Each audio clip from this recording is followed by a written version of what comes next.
나오셔서 이렇게 뵙기도 해주시겠습니다.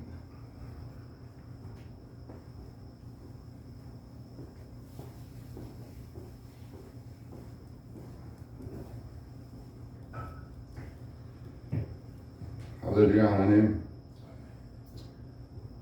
사랑과 은혜가 충만하신 하나님 아버지, 오늘 이 시간 서울구 26회 기독신호회가 주님 앞에 다시 모여 감사와 찬양을 올려드립니다. 아멘. 우리의 인생길을 여기까지 인도하신 주님의 신실하신 손길을 찬송합니다. 아멘. 주님, 우리는 참 불확실한 시대 속에 살고 있습니다. 그렇습니다. 진리가 흔들리고 정의가 왜곡되며 사랑이 메말라가는 세상에서 많은 이들이 방향을 잃고 헤매고 있습니다. 주여. 이 땅의 가치와 질서가 흔들릴수록 그리스도인으로 부름받은 우리의 책임은 더욱 무겁게 다가옵니다.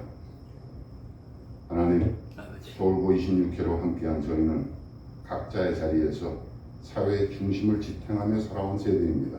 그렇습니다. 이 나라의 교육, 경제, 법조, 의료, 문화의 현장에서 하나님의 공의와 사랑을 드러낼 수 있는 위치에 서 있습니다. 주여. 이 시대가 혼란할수록 주님께서 우리 동기들에게 정의와 사랑, 자비와 진실의 모범을 보이는 사명을 허락하셨음을 깨닫습니다. 아멘. 주님, 우리로 하여금 그리스도의 사랑 안에서 불의 앞에 침묵하지 않게 하시고 세상의 편리함보다 하나님의 뜻을 따르는 용기를 주시옵소서. 주여. 뒤에 물러서지 말고 정의와 올바름의 실천 위에 앞장설 수 있는 담대함과 지혜를 허락해 주시옵소서. 아멘. 우리의 말과 행동이 복음의 향기가 되어 그렇습니다. 후세에게 신앙의 본이 되게 하시고 이 나라의 도덕적 나침반이 되게 하옵소서. 아멘. 또한 주님, 이제 저희 모든 인생의 황혼을 걷는 나이가 벌써 되었습니다. 주여. 70대에 접어들며 육신의 연약함과 마음의 슬픔을 경험합니다. 주여.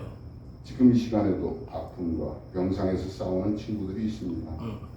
주님, 그들에게 치유와 회복의 은혜를 내려 주옵소서. 아멘. 몸의 통증이 가라앉고 마음의 상처가 주님의 평안으로 감싸지게 하옵소서. 아멘. 홀로 외로운 시간을 보내는 친구들에게는 사람의 위로가 아닌 성령의 위로가 평안이 임하게 하시고 그렇습니다. 남은 생애가 하나님의 은총 안에서 존귀하게 주여. 빛나게 하옵소서. 아멘. 우리가 마지막까지 주님을 사랑하고 이 나라와 교회 그리고 후배 세대를 위해 기도하는 믿음의 세대로 남게 하옵소서. 아멘. 우리의 걸음은 비록 작고 느리지만 그 발자취 위에 주님의 뜻이 이어져 우리가 살아가는 이 시대 속에서 주님의 역사를 계속 써내려가는 사도행전 29장의 사람들이 되게 하옵소서. 아멘. 이 모든 말씀 십자가의 사랑으로 우리를 부르신 예수 그리스도의 이름으로 기도드립니다. 아멘.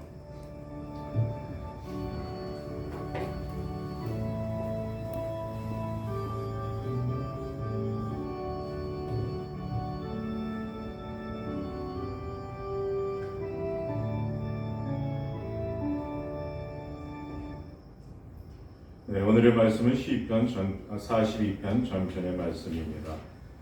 제가 같이 함께 교독하도록 하겠습니다. 제가 먼저 읽고 여러분이 다음 절을 읽으시겠습니다. 하나님이여, 사슴이 시냇물을 찾기에 갈급한 같이 내 영혼이 주를 찾기에 갈급하나이다. 내 영혼이 하나님 곧 살아계시는 하나님을 갈망하나니 내가 어느 때에 나아가서 하나님의 얼굴을 배울까? 사람들이 종일 내게 하는 말이 내 하나님이 어디 있느냐 하오니 내 눈물이 주야로 내 음식이 되었도다. 내가 전에 성의를 지키는 무리와 동행하여 기쁨과 감사의 소리를 내며 그들을 하나님의 집으로 인도하였더니 이제 이 일을 기억하고 내 마음이 상하는도다. 내 영혼아, 내가 어찌하여 낙심하며 어찌하여 내 속에서 불안해하는가? 너는 하나님께 소망을 두라. 그가 나타나 도우심으로 말미암아 내가 여전히 찬송하리로다. 내 하나님이여, 내 영혼이 내 속에서 낙심이 되므로 내가 요단 땅과 헤르몬과 미살산에서 주를 기억하나이다. 주의 폭포 소리에 기쁜 바다가 서로 부르며 주의 모든 파도와 물결이 나를 휩쓸었나이다. 낮에는 여호와께서 그의 인자심을 베푸시고 밤에는 그의 찬송이 내게 있어 생명의 하나님께 기도하리로다. 내 반석이신 하나님께 말하기를 어찌하여 나를 잊으셨나이까. 내가 어찌하여 원수의 압제로 말미암아 슬프게 다니나이까 하리로다. 내 뼈를 찌르는 칼같이 내 대적이 나를 비방하여 늘 내게 말하기를 네 하나님이 어디 있느냐 하도다. 다 함께 읽겠습니다. 내 영혼아 내가 어찌하여 낙심하며 어찌하여 내 속에서 불안해하는가. 너는 하나님께 소망을 두라. 나는 그가 나타나 도우심으로 말미암아 내 하나님을 여전히 찬송하리로다. 아멘. 네, 오늘 말씀 우리 유학생 선교회를 지금 담임하고 계신 우리 김원중 선교사님을 모셨습니다. 오늘은 또 설교 말씀에 이어서 우리 커피에 대한 특강까지도 맡아주실 예정이시니까요. 우리 함께 영혼의 말씀과 또 나중에 우리 또 커피의 그 맛을 함께 느껴보도록 하겠습니다. 우리 박수로 김원중 선교사님 모시겠습니다.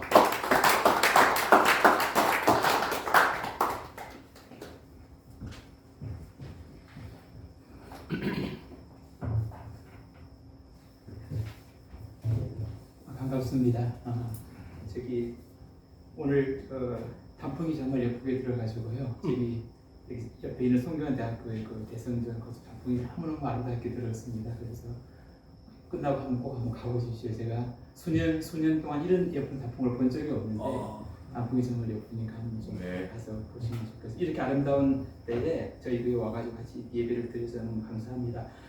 예배를 시작하면서 찬송을 부르는데 정말 저희 교회 이렇게 아름다운 찬송이 울려 퍼진 적이 있었는가라는 생각이 들고요. 언제 한번 시간이 되시면은 저희 예배 때 오셔가지고 한번 좀 저랑 같이 예배도 한번 드려주시고 예배도 같이 드리고 좀 찬송도 한번 해주시면 정말 고맙겠습니다. 네. 오늘 말씀은 시편 42편인데요. 우리가 읽은 시편 42편은 성서의 여러 시편 가운데서 제가 가장 좋아하는 시편 중 하나입니다. 시편은 잘 아시다시피 150편으로 되어 있고 5부로 나누어져 있습니다. 그런데 시편 42편은 제2부의 첫 시입니다. 사슴이 쉬는 물을 찾기에 갈급한 같이 내 영혼이 주를 찾기에 갈급하나이다라고 시작되는 이 시는 시편 150편 중에서 시편 23편과 더불어서 사람들이 가장 좋아하는 시 중에 하나입니다. 여호와는 나의 목자시니 내게 부족함이 없으리로다 나는 라고 시작하는 시편 23편이 인생의 길 가운데 우리를 인도하시는 목자 되신 하나님을 노래하는 시라면 시편 42편은 인생의 환난과 고난, 좌절과 낙담 가운데서도 하나님만을 바라고 소망하는 우리 자신들의 한탄과 애원의 시입니다. 시편 시의 대부분은 한탄과 애원입니다. 이런 관점의 시편 42편을 살펴보면 그리스도 안에서 거듭난 새로운 존재인 우리는 오늘 설교 제목이 암시하는 것처럼 다른 어떤 것이 아니라 하나님의 줄이고 목마른 존재입니다. 그저 하나님을 바라고 원하는 정도가 아니라 하나님 없으면 도무지 살 수 없을 정도로 하나님을 애타게 갈망하는 존재라는 말입니다.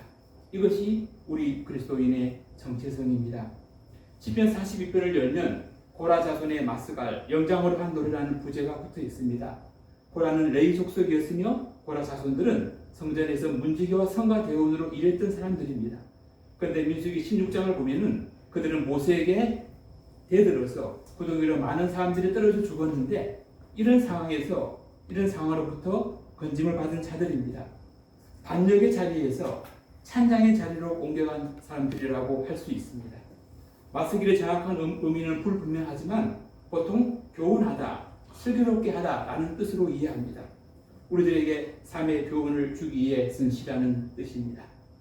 이 시의 저자에 관해서는 크게 고라 자손이 지은 시라는 견해와 다윗이 쓴 시를 고라 자손이 노래했다는 두 가지 설이 있습니다.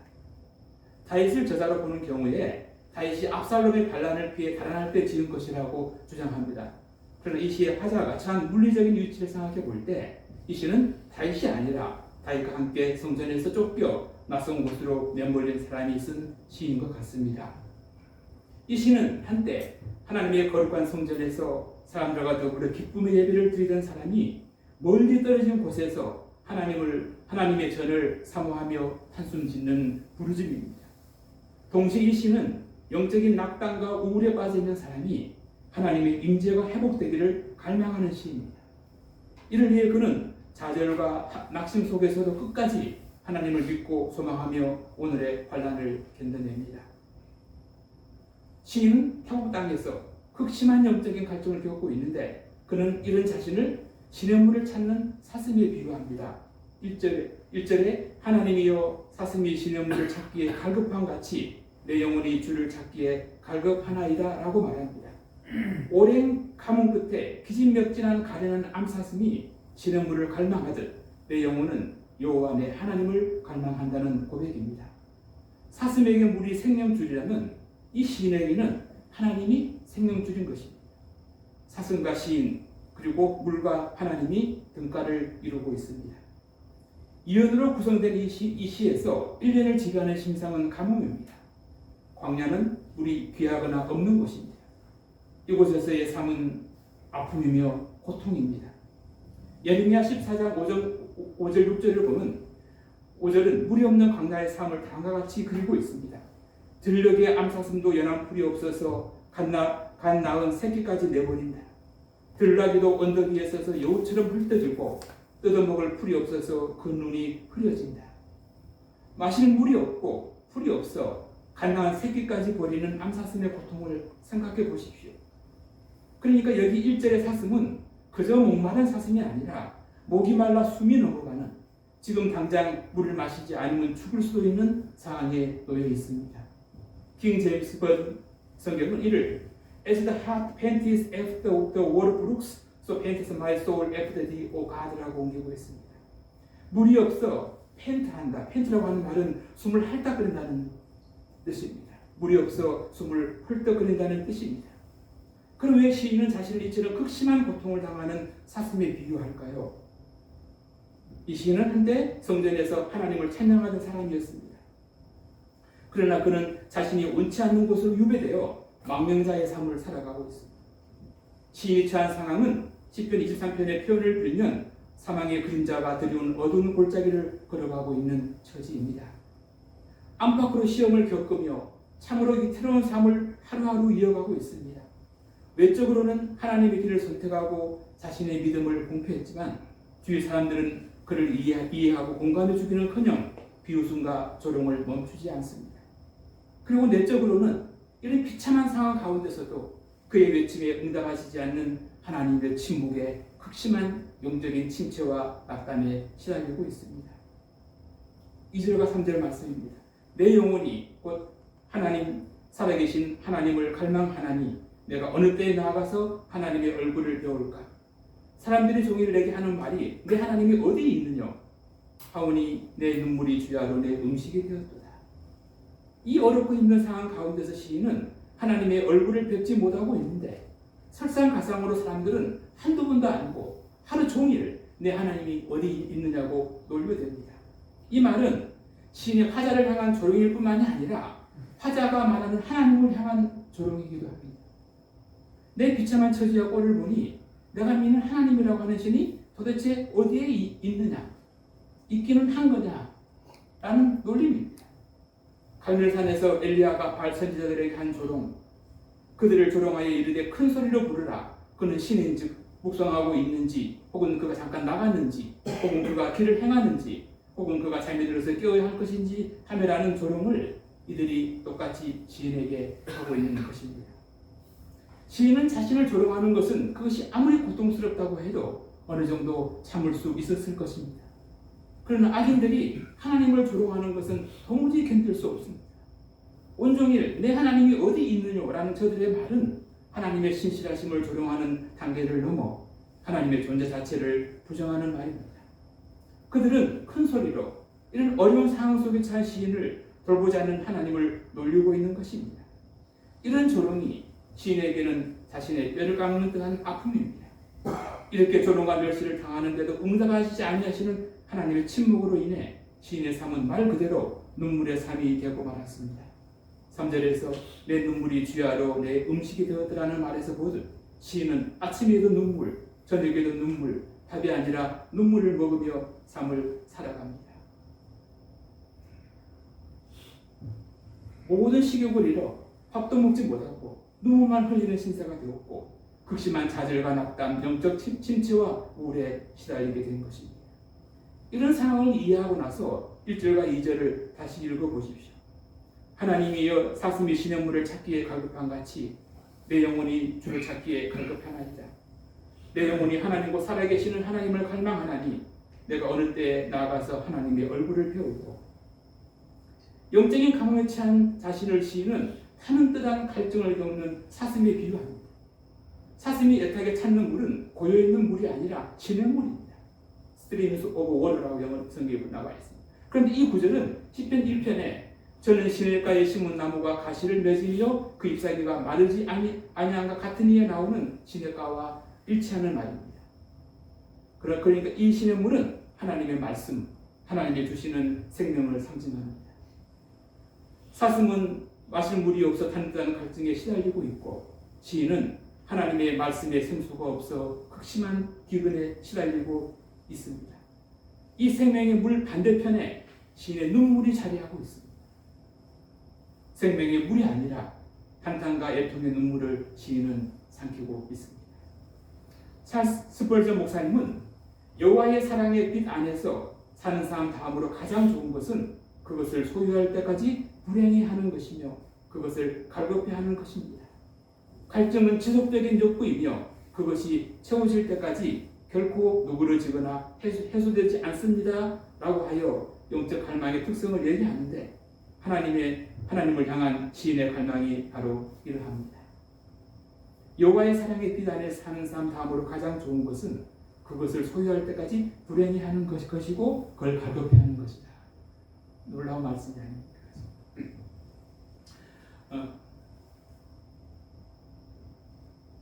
메시지 성경은 내 영혼이 주를 갈급하나이다 라고 하는 구절을 I want to drink God, deep draught of God라고 옮기고 있는데 하나님을 마시고 싶습니다. I want to drink God. 하나님을 마시고 싶습니다. 한 모금 쭉 들이키고 싶습니다. 이렇게 번역하고 있습니다. 다른 무엇이 아닌 하나님이 바로 생명의 물이기 때문에 이 시인에게 하나님은 사치품이 아니라 생필품입니다. 하나님이 그의 양식이며 생수라고 하는 얘기입니다. 신앙인으로서 시인의 모습은 2절에서 명백히 드러납니다. 시인은 이런 처절한 상황 가운데서도 살아계시는 하나님을 갈망합니다.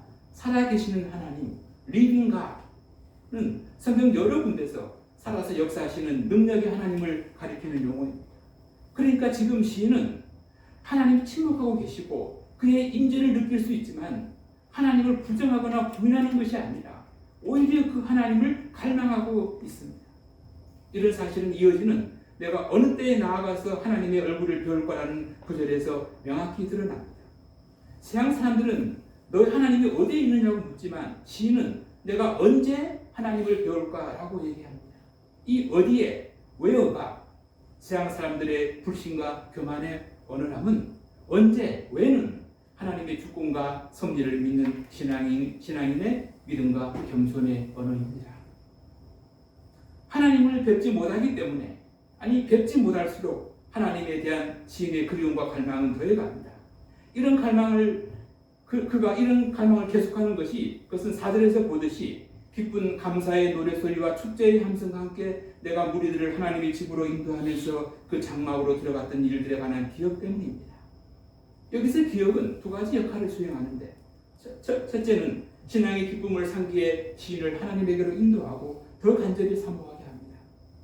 성전에서의 믿음의 동료들과 신자들과의 예배와 기쁨의 찬송소리 가득한 과거의 기억이 그를 붙들어 세웁니다. 그러나 둘째로 그 기억은 현재의 비참한 상황과 대비되어 시인을 극심한 낭만과 좌절로 떨어뜨립니다.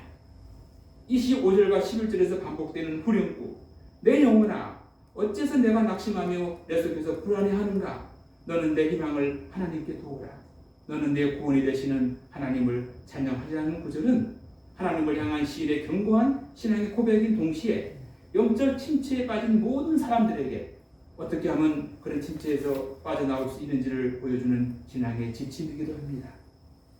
시편 기자는 마치 자신이 두 사람인 것처럼 자기 자신에게 말을 걸고 있습니다. 우선 그는 자기 자신이 처한 상황을 정확하게 인지하고 그것을 회피하거나 부인하지 않습니다. 자기 자신은 지금 낙심되며 불안해하고 있음을 솔직히 받아들입니다. 이 구절의 히브리어 원문에 가까운 의미는 내 영혼아 내가 어찌하여 기진맥진하며 내가 어찌하여 내게 대해 혼란스러워하는가라는 뜻입니다. 낯선 지역에 잡혀와 적들에 둘러싸여 온갖 조롱과 멸시를 당하는 것이 시인의 외적인 상황이라면 낭망, 우울과 영적 침체, 불안, 염려에 사로잡혀 안정과 평화를 상실한 것이 그의 외적인 상황입니다. 시인은 하나님을 믿는 자신이 이런 침체와 낙담에 빠져 있다는 것을 인정하지만 그것이 자신의 정상적인 상태가 아님을 잘 알고 있습니다. 그리하여 시인은 이런 상태에 빠진 자신의 영혼을 단호하게 꾸짖습니다. 여기서 그가 꾸짖는 영혼은 한 사람의 핵심적인 존재, 어떤 사람의 자기 정체성의 본질을 말합니다. 로이드 손수 목사님은 우리가 삶에 겪는 불행의 대부분은 우리가 자아에게 말하는 대신 자아의 말을 듣고 있다는 사실에 있다고 하며 자아가 우리에게 말을 걸게 하지 말고 우리가 자아에게 말을 걸어야 한다고 주장합니다. 이 말의 뜻을 이해하실 수 있으세요? 다시 한번 말씀드릴 테니 잘 생각해 보십시오. 자아가 우리에게 말을 걸게 하지 말고 우리가 자아에게 말을 걸어야 한다. 이는 곧 지금 낭망하고 어찌할 줄 몰라 안절부절하는 나와 그런 나를 지켜보는 또 다른 내가 있다는 말입니다. 신앙의 내가 불신과 낙담의 나를 정신 차리라고 꾸짖는 것입니다. 이를 사도 바울의 언어로 표현하면 그리스도 예수 안에서 새로워진 새 사람과 옛 사람의 대화로 이해할 수 있습니다. 시편의 대가인 데리 키드너는 이런 자기와의 대화, 즉 신앙의 확신을 가진 사람인 동시에 수시로 변하는 존재인 신앙인의 두 자아 사이의 대화가 참으로 중요하다고 말합니다. 바울은 로마서 7장 22절 23절에서 이를 내 안에는 두 개의 법이 싸우고 있는 것으로 말합니다. 내 속 사람으로는 하나님의 법을 즐거워하되 내 지체 속에 한 다른 법이 내 마음의 법과 싸워 내 지체 속에 있는 죄의 법으로 나를 사로잡아 가는 것을 보는도다. 내 속사람이 새 사람이며 신앙의 사람인 반면에 내 속에 죄의 법을 따르는 옛 자아 또한 엄연히 자리하고 있는 것입니다. 우리는 이 두 가지 자아와 함께 그 둘을 오가며 살고 있습니다. 우리는 하나님을 바라보며 영혼 속에 살고 있지만 동시에 우리를 가만히 두지 않는 고통 속에 영과 육을 가진 존재로 살고 있습니다. 예수님조차 요한복음 12장 27절에서 지금 내 마음이 괴로우니 무슨 말을 하리요? 아버지여 나를 구원하여 이때를 면하게 하여 주옵소서라고 기도하지 않았습니까? 이 시의 후렴구는 이런 영적인 침체에 대한 해결책이 무엇인지를 명확히 보여줍니다. 다시 한번 읽어보겠습니다. 내 영혼아 어째서 네가 낙심하며 내 속에서 불안해하는가? 너는 내 희망을 하나님께 두어라. 나는 내 구원이 되시는 하나님을 찬양하리라. 해결책이 무엇입니까? 하나님께 희망을 두는 것. 개역 한글 성경의 표현을 빌면 하나님을 바라는 것입니다. 시인의 희망은 둘만한 뭔가가 나타나거나 이루어졌기 때문이 아닙니다. 상황은 여전히 암울하고 고통은 계속되지만 그럼에도 불구하고 하나님의 선하심과 절대적인 주권에 대한 흔들리지 않는 믿음의 근거에 시인은 하나님을 바라고 소망합니다. 이어서 시인은 하나님을 찬양합니다. NIV 성경은 5절을 다음과 같이 옮기고 있습니다. Put your hope in God, for I will yet praise Him, my Savior and my God. 여기서 중요한 말은 yet입니다. Yet I will yet praise Him, my Savior and my God. 개의 개정은 그가 나타나 도우심으로 말미암아 내가 여전히 찬송하리라도 개역 한글은 그 얼굴의 도우심을 인하여 내가 오히려 찬송하리라고 번역하고 있는데 개역 한글 성경에 오히려가 더 적절한 번역입니다. 상황은 변하지 않아서 찬송할 것이 없지만 그럼에도 불구하고 시는 불평과 불만, 좌절과 낙담에 빠지는 것이 아니라 오히려 하나님을 찬양하겠다는 것입니다. 여기서 주목할 단어는 오히려입니다. 이 찬양을 통해 시인은 하나님의 나를 버리신 것이 아니며 내가 이 낯선 곳 적들 가운데 버림받은 사람이 아니라는 것을 스스로 확인합니다. 이 깊은 영혼의 어두운 밤 가운데서도 하나님은 나와 함께 하시며 나를 지켜주시는 여호와 하나님, 나의 주, 나의 하나님이라는 사실을 재확인하게 됩니다. 우리가 신앙생활을 하면서 가슴 깊이 새겨야 할 중요한 교훈이 있습니다. 그것은 내가 하나님의 사랑과 인재를 지금 느끼지 못한다고 해도 그 사랑 자체를 이룬 것은 아니라는 사실입니다. 다른 말로 하면 나의 주관적인 감정이 하나님의 실제를 좌우하는 것은 아니라는 말입니다. 우리는 하나님의 말씀인 성경과 우리 자신의 거하시는 성령의 증거를 통해 하나님을 신뢰하고 믿는 것입니다. 로이드 존슨 목사님께서 이 시편 42편을 가지고서 영적 침체라고 하는 굉장히 두꺼운 책 한 권을 쓰셨습니다. 그 책에서 존슨 목사님은 우리의 영적 침체가 대부분 과도한 자기 집착에서 비롯된다고 얘기합니다. 이런 과도한 자기 집착은 우리가 주님과 주님의 길에 대해 제대로 알지 못하는 데서 나온다고 하며 자신을 정죄하면서 하나님의 시간을 낭비하고 자신의 시간과 힘을 낭비할 권리가 우리에게는 없다고 단언합니다. 이에서 벗어나는 길은 자신에 대한 병적인 집착에서 벗어나 하나님에게로 우리의 시선을 옮기는 것입니다.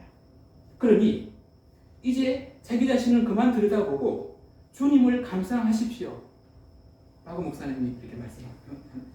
그렇게 말씀하시는데 얼마나 멋진 말입니까? 이제 자기 자신은 그만 들여다보고 주님을 감상하십시오.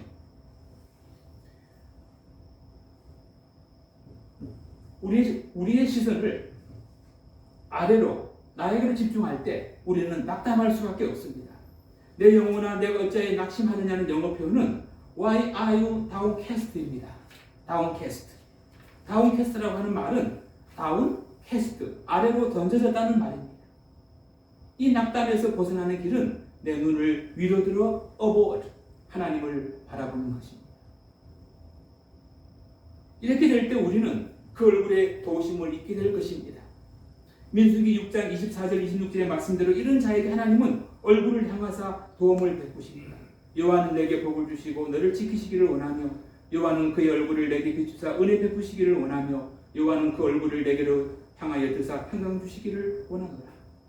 시인의 눈을 들어 하나님을 바라보며 소망하는 마음을 시편 121편의 시인은 이렇게 노래합니다. 내가 산을 향하여 눈을 들리라. 나의 도움이 어디서 올까? 나의 도움은 천지를 지으신 여호와께로서다. 여호와께서 나를 실족하게 아니하시며 너를 지키시는 이가 졸지 아니하시리로다. 하나님에 대한 견고한 소망은 공경에 처한 그리스도인을 진정시키며 침묵하게 합니다. 그러나 이어지는 이언에서 우리는 다시 시인에게 더한 환난과 고통이 찾아온 것을 보게 됩니다. 하나님을 바라는 소망과 신앙 속에서 순간적인 위안과 희망을 얻었건만 다시 낙심이 엄습합니다. 내 하나님이여 내 영혼이 내 속에서 낙심이 됩니다라는 데서 보듯 1절의 외적인 갈망과 다르게 이번에는 내적인 낙담이 시인을 괴롭힙니다. 6절 이해합니다. 이에 대한 찰스 스펄전의 다음 지적은 매우 예리합니다. 이래서 시인에게 외적인 갈망의 표현은 나타나지 않는다. 가시적인 헐떡거림도 보이지 않는다. 이제 모든 슬픔이 내면으로 억제되었다. 그는 자신의 내면 속에 가라앉아 있다. 우리의 생각이 위로 향하지 않고 안으로만 침잠할 때 낙심에 빠지는 것은 당연한 일이다. 만일 자아를 통해 위안을 찾아야 한다면 우리에게는 초라한 재물밖에 얻을 것이 없다. 우리의 변덕스러운 마음속에는 굳건한 위안의 토대가 마련되어 있지 않다. 우리의 느끼는 말을 여호와께 구하는 것이 좋다. 그러한 고백이 분명하면 분명할수록 더욱 좋다. 자기 마음 상태를 그대로 다 하나님께 얘기하라는 그런 그 말씀입니다. 스포전 목사님 말씀대로 이런 상황에서 시편 저자는 자기에게서 벗어나서 하나님을 기억합니다. 내가 요단 땅과 헤르몬과 미살산에서 주를 기억하나이다. 이 6절에 놀라운 신앙의 비밀이 숨어 있습니다. 6절 말씀입니다. 내 하나님이여 내 영혼이 내 속에서 낙심이 되므로 내가 요단 땅과 헤르몬과 미살산에서 주를 기억하나이다. 혹시 찾으셨어요? 비밀이 뭔지? 내가 낙심이 되므로 내가 주를 기억하나 이렇게 하나이다. 낙심이 되므로 기억하나이다. 이 멋진 신앙의 놀라운 공식을 항상 기억하십시오. 내가 낭망이 되므로 하나님을 멀리합니다. 혹은 내가 낭망이 되므로 헤어나올 수 없는 절망과 무기력에 빠집니다. 가 아니라 내가 낭망이 되므로 하나님을 기억하고 하나님께로 더 가까이 나아간다는 이 엄청난 고백을 보십시오. 우리의 상식과 논리를 뛰어넘는 신앙인의 역설이 놀랍지 않습니까? 7절에서 그는 주의 폭포 소리에 깊은 바다가 서로 부르며 주의 파도와 물길에 나를 엄몰하도소이다라고 말합니다. 1년에서 시인은 물이 없는 가뭄에 시달린 반면 이언에서는 물의 홍수에 엄몰될 이언에 처해 있습니다. 생명의 물은 없는데 모든 것을 쓸어버리는 타계의 물은 넘쳐나 홍수처럼 시인을 덮쳐오고 있습니다. 그러나 자신을 삼키며 엄습해오는 이 물에 빠져 죽을 것 같으면서도 시인은 그 파도와 물결조차 주님이 보낸 것임을 고백합니다. 주의 폭포 소리와 주의 파도와 물결이라는 구절이 이를 잘 보여줍니다.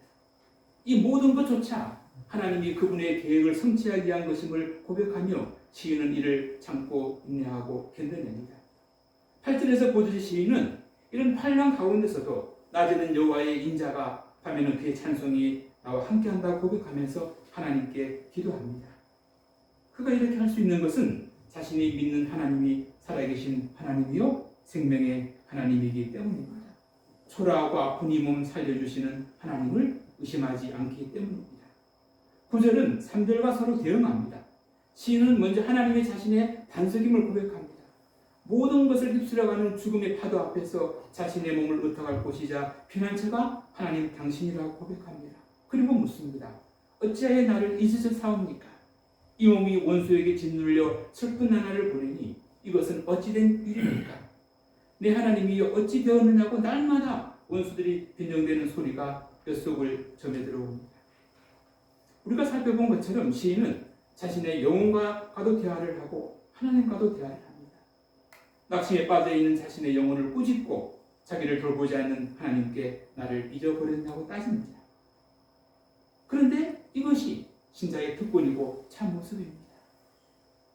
하나님을 믿고 그분의 신실하심을 믿기 때문에 우리는 하나님께 따지고 부르짖고 애원할 수 있는 것이고 우리가 그의 자녀이기 때문에 그에게 대들며 소리칠 수도 있는 것입니다. 그러니 어찌 그것이 신자의 특권이 아니고 무엇이겠습니까? 말씀을 맺으려고 합니다.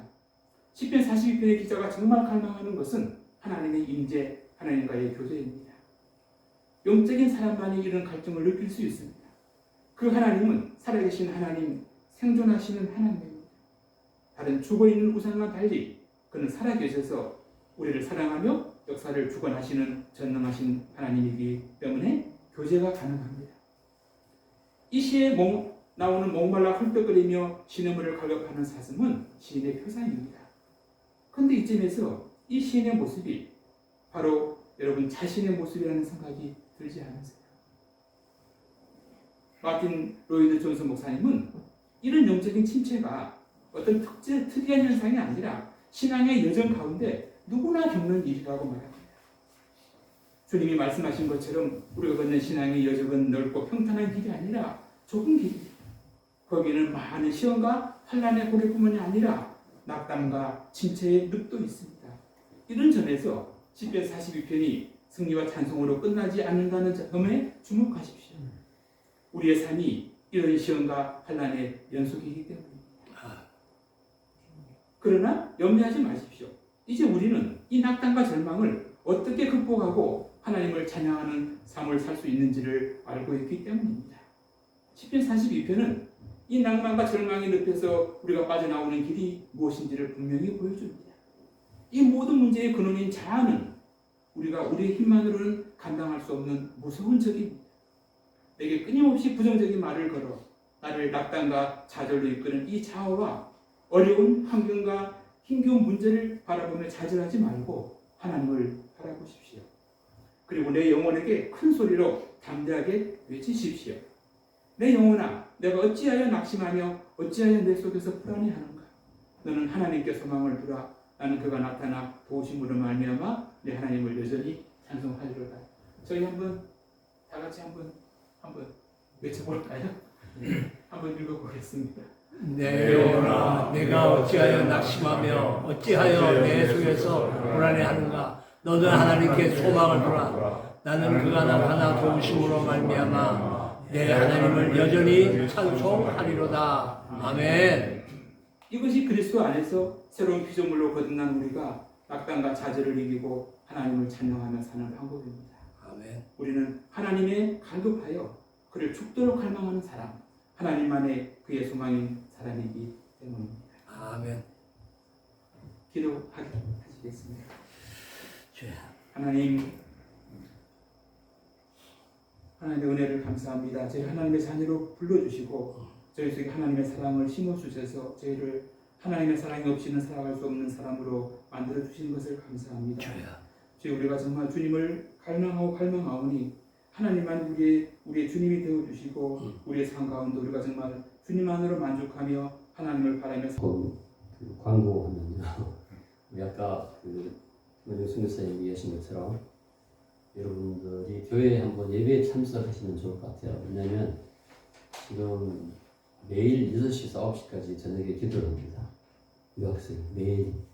지금 이제 여름에 7월달에 한 달 하다가 제가 좀 아파가지고 쉬었다가 2주 전부터 다시 매일 저녁에 유학생들이 다 모여서 6시에서 9시까지 매일 기도해요.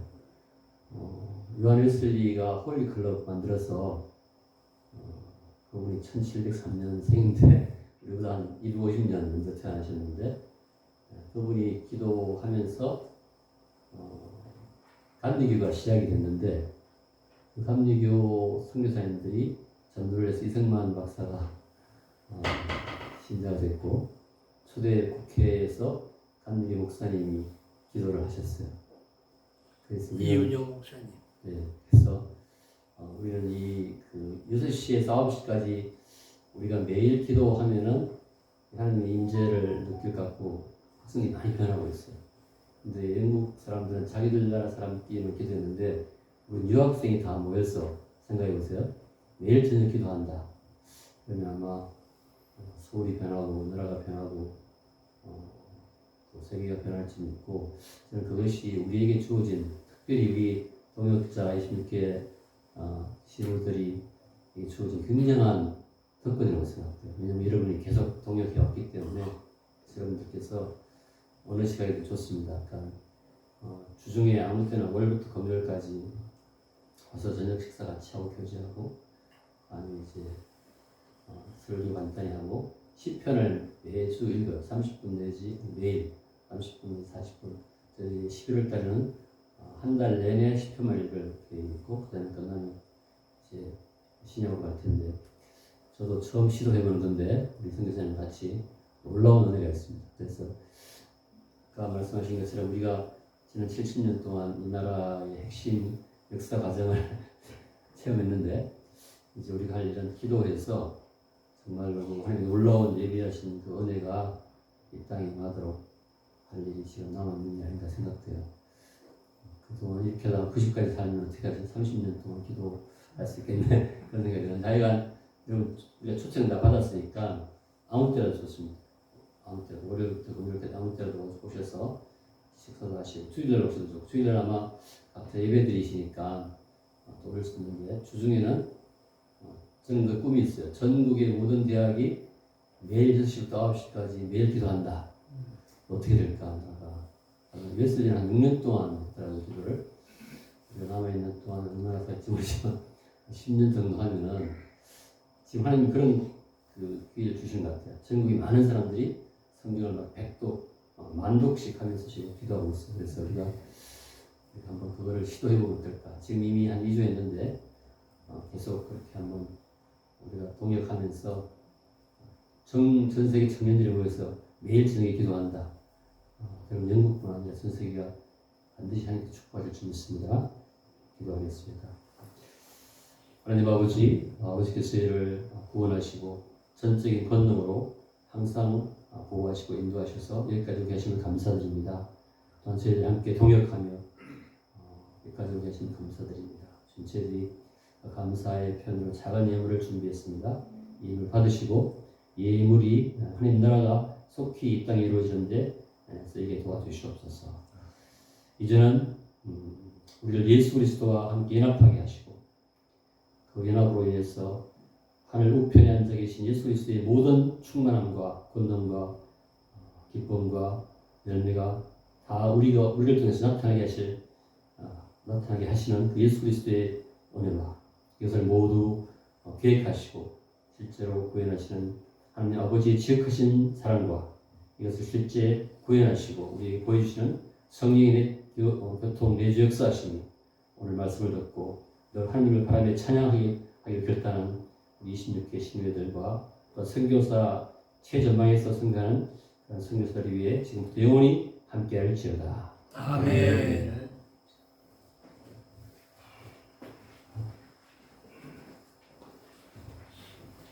네, 오늘 말씀 전해주신 우리 김원준 선교사님께 감사드리고요. 광고 말씀 드리도록 하겠습니다. 오늘 시간을 조금 좀 바꿔가지고요.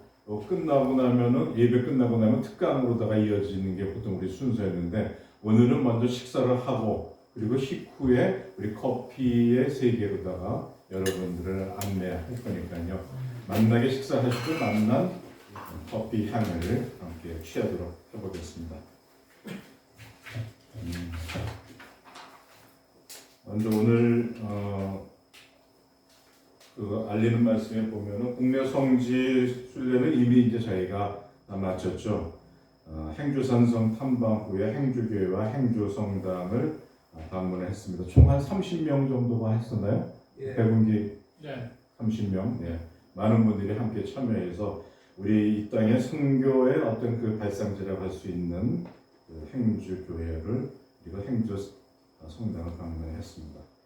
신유진 동기가 안타깝게도 우리 곁을 떠났습니다. 위로 예배와 장례 예배를 주관하신 최명준 목사님과 최현민 목사님께 감사드리고요. 그리고 유족분들께서 저희들 신우회에 여러 가지로 그 유진이가 이 세상에 있을 때에도 늘 기도를 그치지 않았고 그리고 그 유족들의 그 영혼을 구원하기 위해서 우리 친구들이 기도해 준 거에 대해서 감사의 뜻을 전해왔습니다. 오늘 점심은 김용석 신우가 대접을 겁니다. 조명식 신우가 림프 부종으로 4주째쯤 입원하고 있다가 오늘 퇴원을 한다고 했어요.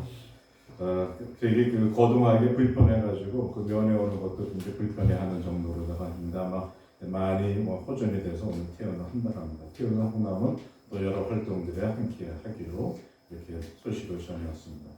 그리고 아픈 친구들이 많이 있습니다. 완용이가 조금 병사가 호전이 되는 듯 하다가 다시 안 좋아지는 것 같은 그러한 그 소식을 전해왔고 세연이가 위암 수술 후에 경과가 지금 좋다고 했고요.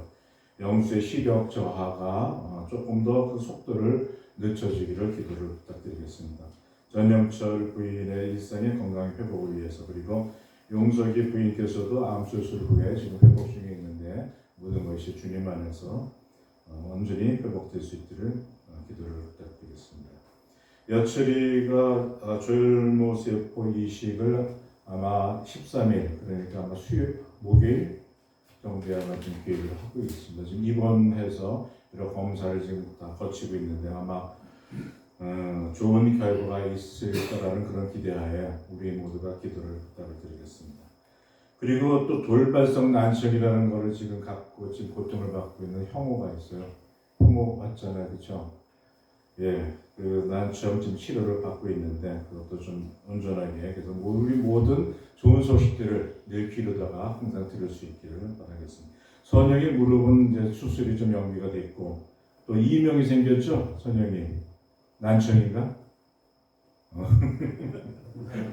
네, 우리 친구들이 이제 연수가 더해가면서 건강이 예전까지는 같지는 않고 여러 가지 불편한 점들이 하나둘씩 나타나는 것 같습니다. 건강이 물론 조심해야겠지만 건강이 우리가 조금 안 좋아졌을 때 우리 모든 친구들이 함께 기도해 주기를 부탁드리겠습니다. 그리고 다음 달에는 우리 26개 기독인회의 총회가 있습니다. 여러분들 마음의 준비를 단단히 하시고 12월 우리 예배에 함께 해주시기 부탁드리겠습니다. 12월 기도와 점심은 전영철 신우가 기도하고 대접해 주기로 했고요. 34회 우리 SCC 서울고등학교 총기독인회 34회 감사 예배와 35회 총회가 11월 20일 다음 주 목요일 11시에 신문안교회에서 있습니다. 점심 식사와 기념품이 제공이 되고요. 또 우리 26회가 또 맡아서 해야 할 그 순서가 있습니다. 그래서 식사 후에 이 문제도 같이 함께 논의하도록 하겠습니다. 네, 이상으로 광고 마치고 우리 기념 촬영하고 빨리 식당으로 이동해서 식사하고 다시 이 자리로 다시 돌아오도록 하겠습니다.